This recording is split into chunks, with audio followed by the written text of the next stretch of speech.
Dictation शुरू होगा 5 second बाद।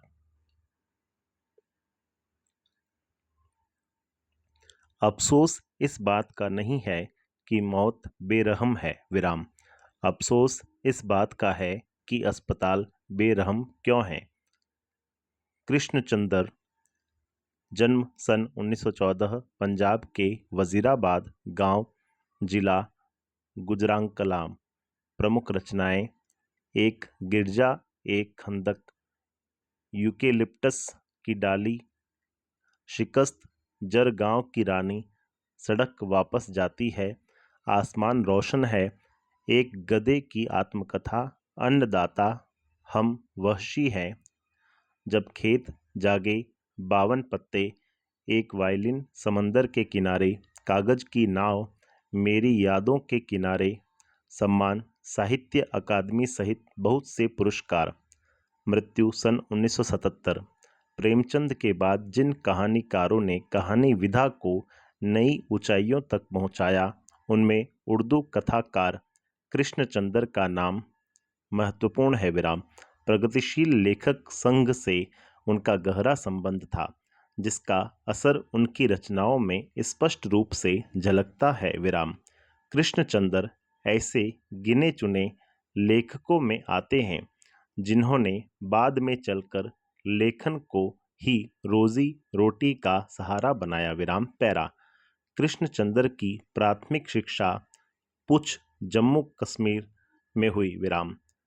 उच्च शिक्षा के लिए वे सन 1930 में लाहौर आ गए और फॉरमैन क्रिश्चियन कॉलेज में प्रवेश लिया विराम।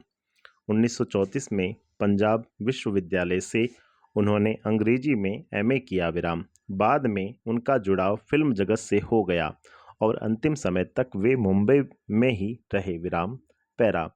यों तो कृष्णचंद्र ने उपन्यास, नाटक, रिपोर्टाज और लेख भी बहुत से लिखे हैं, लेकिन उनकी पहचान कहानीकार के रूप में अधिक हुई है विराम। महालक्ष्मी का पुल, आईने के सामने आदि उनकी मशहूर कहानियां हैं विराम। उनकी लोकप्रियता इस कारण भी है कि वे काव्यात्मक रोमानियत और शैली की विविधता के कारण अलग मुकाम बनाते हैं विराम। कृष्णचंद्र उर्दू कथा साहित्य में अनूठी रचनाशीलता के लिए बहुत चर्चित रहे हैं विराम। वे प्रगतिशील और यथार्थवादी नजरिए से लिखे जाने वाले साहित्य के पक्षधर थे विराम। पैरा। जामुन का पेड़ कृष्णचंद्र की एक प्रसिद्ध हास्य व्यंग्य कथा है विराम। हास्य व्यंग्य के लिए चीजों को अनुपात से ज्यादा फैला फूला कर दिखलाने की परिपाटी पुरानी है और यह कहानी भी उसका अनुपालन करती है विराम। इसलिए यहाँ घटनाएं अतिशयोक्तिपूर्ण और अविश्वसनीय जान पड़े तो कोई हैरत नहीं विराम। विश्वसनीयता ऐसी रचनाओं के मूल्यांकन की कसौटी नहीं हो सकती विराम।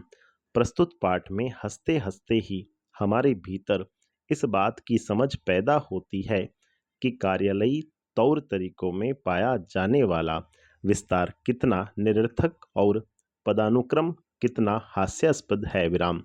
बात यहीं तक नहीं रहती, इस व्यवस्था के संवेदन शून्य एवं अमानवीय होने का पक्ष भी हमारे सामने आता है विराम। जामुन का पेड़। रात को बड़े जोर का जक्कड़ चला विराम। सेक्रेटरिएट की लॉन में जामुन का एक पेड़ गिर पड़ा विराम। सवेरे को जब माली ने देखा तो उसे पता चला कि पेड़ के नीचे एक आदमी दबा पड़ा है विराम। पैरा।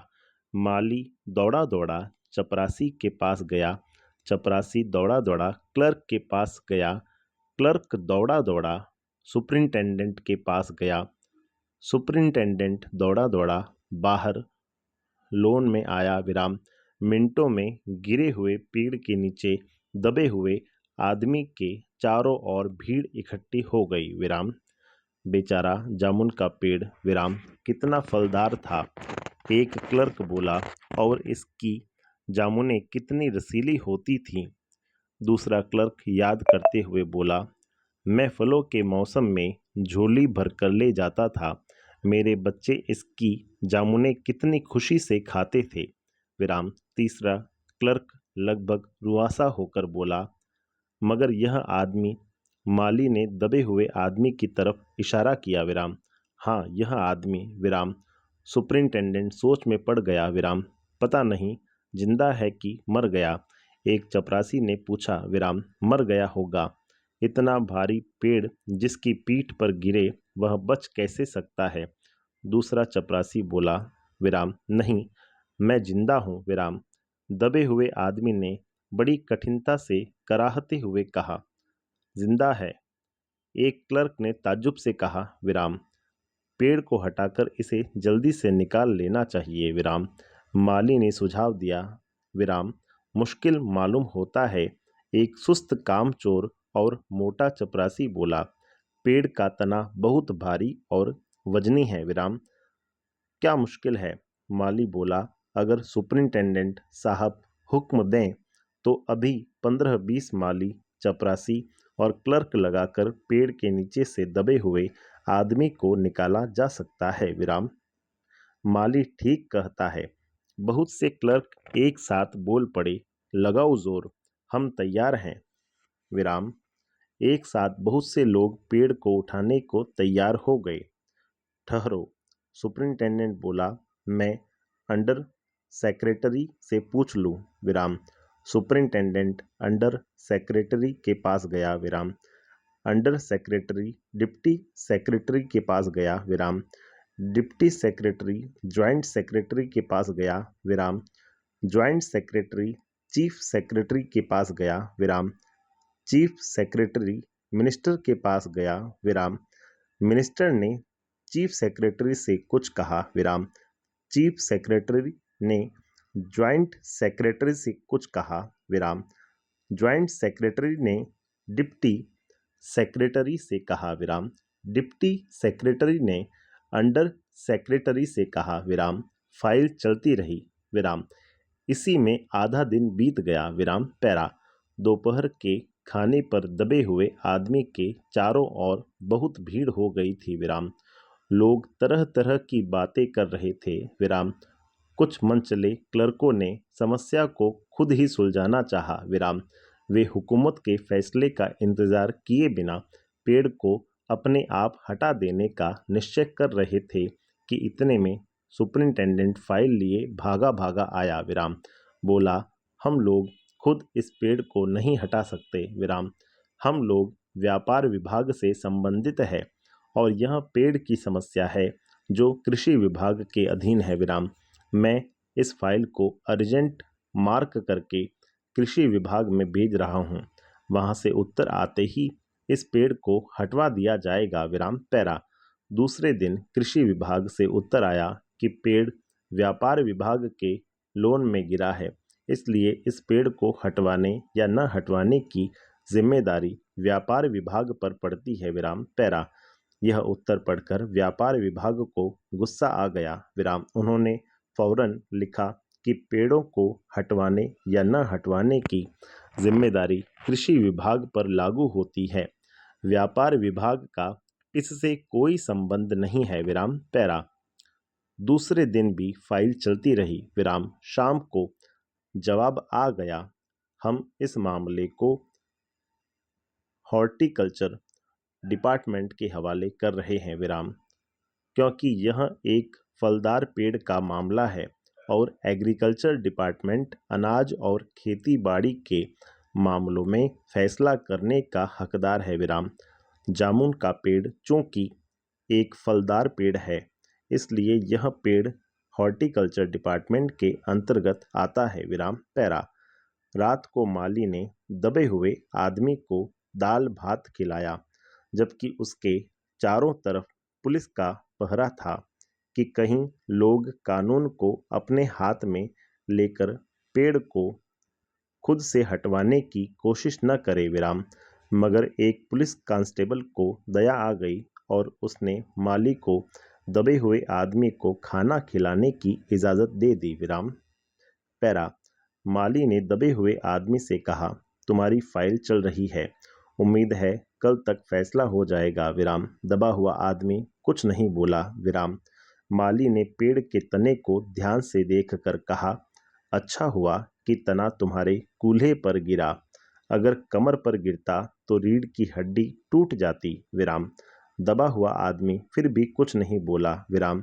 माली ने फिर कहा, तुम्हारा यहाँ कोई वारिस है तो मुझे उसका अता पता बताओ, मैं उन्हें खबर देने की कोशिश करूंगा विराम। मैं लावारिस हूँ विराम। दबे हुए आदमी ने बड़ी मुश्किल से कहा विराम। माली खेद प्रकट करता हुआ वहां से हट गया विराम। तीसरे दिन हॉर्टिकल्चर डिपार्टमेंट से जवाब आ गया विराम। बड़ा कड़ा जवाब था और व्यंग्यपूर्ण। पैरा। हॉर्टिकल्चर डिपार्टमेंट का सेक्रेटरी साहित्य प्रेमी आदमी जान पड़ता था विराम। उसने लिखा था, आश्चर्य है, इस समय जब हम पेड़ लगाओ स्कीम ऊंचे स्तर पर चला रहे हैं, हमारे देश में ऐसे सरकारी अफसर मौजूद हैं जो पेड़ों को काटने का सुझाव देते हैं, और वह भी एक फलदार पेड़ को, और वह भी जामुन के पेड़ को, जिसके फल जनता बड़े चाव से खाती है। हमारा विभाग किसी हालत में इस फलदार वृक्ष को काटने की इजाज़त नहीं दे सकता विराम। पैरा। अब क्या किया जाए, इस पर एक मनचले ने कहा, अगर पेड़ काटा नहीं जा सकता तो इस आदमी ही को काटकर निकाल लिया जाए विराम। पैरा। यह देखिए, उस आदमी ने इशारे से बताया, अगर इस आदमी को ठीक बीच में से यानी धड़ से काटा जाए तो आधा आदमी इधर से निकल आएगा, आधा उधर से बाहर आ जाएगा और पेड़ वहीं का वहीं रह जाएगा। पैरा। मगर इस तरह तो मैं मर जाऊंगा विराम। दबे हुए आदमी ने आपत्ति प्रकट करते हुए कहा विराम। यह भी ठीक कहता है विराम, एक क्लर्क बोला विराम। पैरा। आदमी को काटने वाली युक्ति प्रस्तुत करने वाले ने भरपूर विरोध किया। आप जानते नहीं हैं आजकल प्लास्टिक सर्जरी कितनी उन्नति कर चुकी है विराम। मैं तो समझता हूँ अगर इस आदमी को बीच में से काट कर निकाल लिया जाए तो प्लास्टिक सर्जरी से धड़ के स्थान से इस आदमी को फिर से जोड़ा जा सकता है विराम। पैरा। इस बार फाइल को मेडिकल डिपार्टमेंट में भेज दिया गया विराम। मेडिकल डिपार्टमेंट ने फौरन एक्शन लिया और जिस दिन फाइल उनके विभाग में पहुंची उसके दूसरे ही दिन उन्होंने अपने विभाग का सबसे योग्य प्लास्टिक सर्जन छानबीन के लिए भेज दिया विराम।